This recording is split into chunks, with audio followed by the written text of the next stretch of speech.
Ha, ha, ha, ha. Est-ce que tu sais ce que je pense de toi?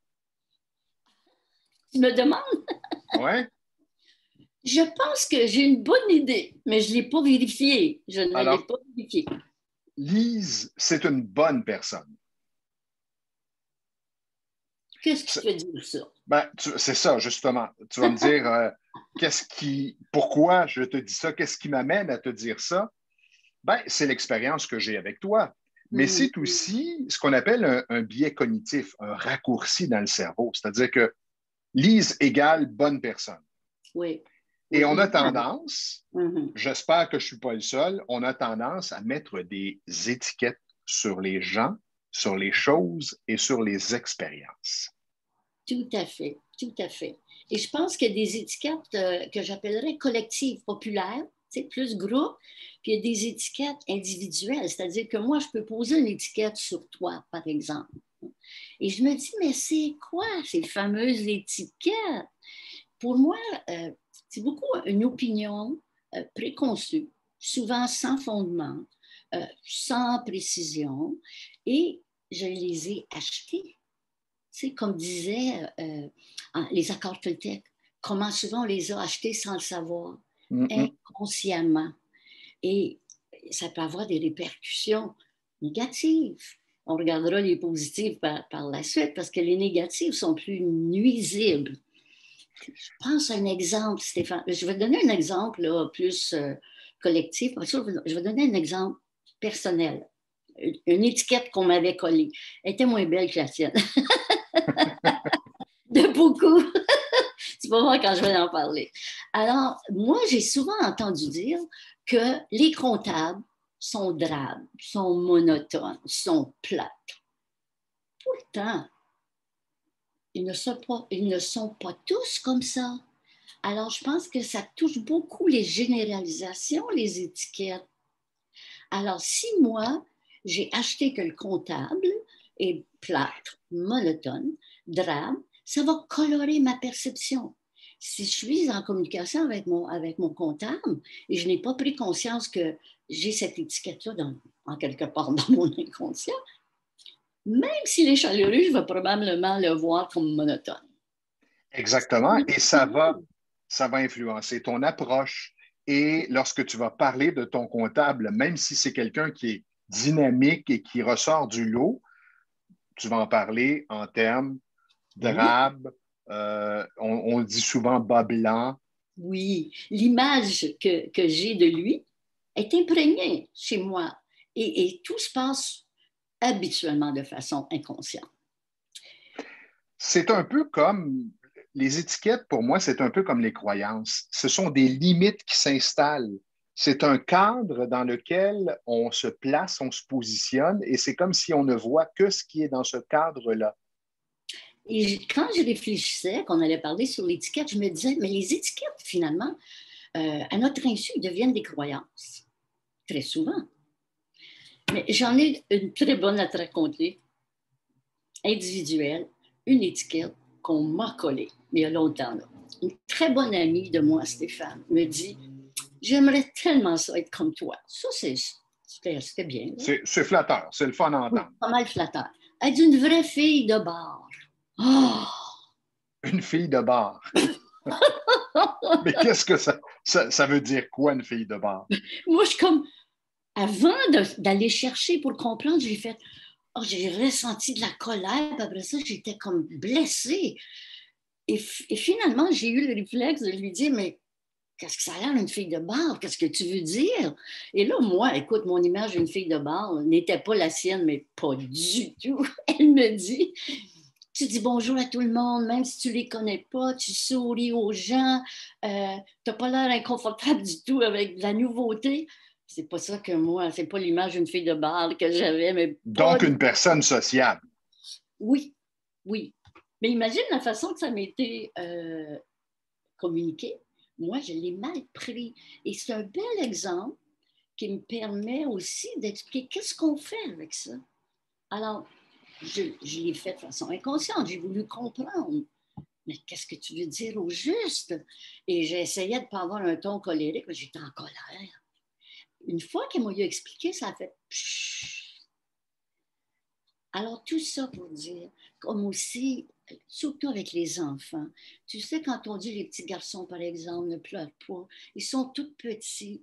L'impact va continuer jusqu'à l'âge adolescent, jeune adulte, adulte.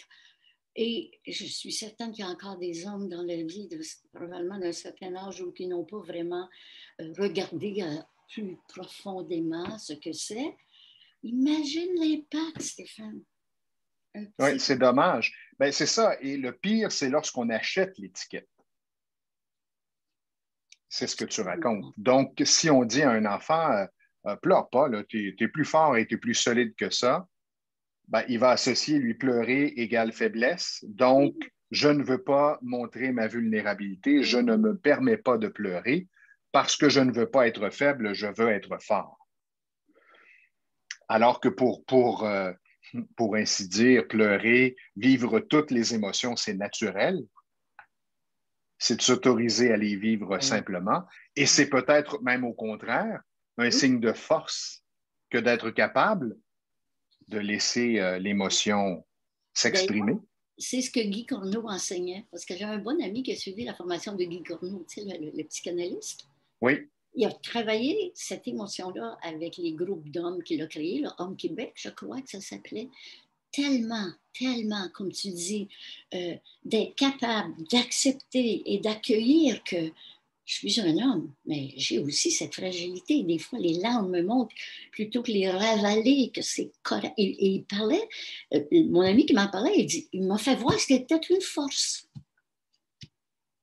Alors, toutes les étiquettes que vous avez sur vous, que vous placez vous-même, qu'est-ce que vous pouvez en faire? D'abord, identifiez vos étiquettes. Alors, Oui. je me mets quelle étiquette? Oui. Dès le moment où vous dites je suis comme ça, quelqu'un qui me dit, et ça arrive assez souvent, la personne me dit je suis anxieux. Oui. Moi, je lui dis ben, enchanté, moi je suis Stéphane Roy. J'aime ça. Et là, la personne, elle ne comprend pas trop au départ, mais je lui dis c'est que tu viens de t'identifier à l'anxiété. Tu es vraiment anxieuse ou l'anxiété est une émotion que tu ressens occasionnellement, peut-être souvent, mais ça ne t'appartient pas, ce n'est pas collé à toi tout le temps, 24 heures sur 24, depuis ta naissance jusqu'à ta mort, à moins que tu décides que ce soit comme ça. C'est tellement différent. La différence, là, elle peut sembler petite, mais elle a un impact énorme en termes de comment je vais me sentir plus en confiance, que je vais prendre conscience. Hein. On dit que, écoute, c'est impossible d'agir si on ne fait pas une prise de conscience. Hein. Ouais. Et de savoir qu'à l'occasion, je deviens anxieuse dans telle situation. Très différent, comme tu dis, que plutôt dire je suis, je m'identifie, tu appelles la croyance identitaire, que l'on disait. Et comme tu dis, quoi faire? Une ouverture. Et Stéphane, pour finir, juste avant qu'on commence, j'étais en train de lire le Journal des affaires que j'aime beaucoup et je suis tombée sur un article qui touche les étiquettes. Et j'aimerais ça terminer en vous donnant l'impression, en vous donnant ce que ça dit. C'est la vice-présidente de la Banque nationale. Elle fait beaucoup de formations. Elle parle, elle, que de l'existence du biais inconscient. Et moi, j'ai fait biais inconscient, j'ai fait égal étiquette. Alors, je vais lire un petit peu plus loin. Alors, elle dit que l'existence de biais inconscients a plus qu'un impact sur les individus et sur les entreprises. Elle continue en disant, ces biais inconscients créent notamment des distorsions dans les relations d'affaires familiales, sociales. Et le plus beau, et tu viens de dire quoi faire avec une émotion, ça touche beaucoup sa conclusion. Elle dit, il y a 10 ans, j'écoutais pour contredire, alors qu'aujourd'hui, j'écoute pour comprendre. Toute la différence est là. Alors, lorsque vous rencontrez quelqu'un, observez-le comme si vous ne le connaissiez pas, même si vous le connaissiez depuis 30 ans. Dites-vous, c'est comme si je ne le connaissais pas. Qu'est-ce que je vais découvrir de cette personne aujourd'hui? Qu'est-ce qu'elle va m'enseigner? Et qu'est-ce que je vais vivre comme expérience avec cette personne? Et faites la même chose avec vous. Chaque Oui. jour, vous commencez comme si le tableau était blanc. Mhm. Alors, aujourd'hui, qu'est-ce que je réalise? Oui. Qu'est-ce que je fais? Et qu'est-ce que je deviens? Et toujours, toujours, je pense qu'à chaque capsule, Stéphane, on revient à la prise de conscience. Et je crois à l'énoncé qui dit impossible d'agir sans prise de conscience. Si je ne sais pas Hum. que je colle des étiquettes, si je ne sais pas que les étiquettes volent dans les airs partout, bien, je ne vais rien faire. Et je suis pris dans mon cadre. Et Alors, juste de faire une prise de conscience, déjà là, ouf, on sort du cadre. yes, Bye! bye!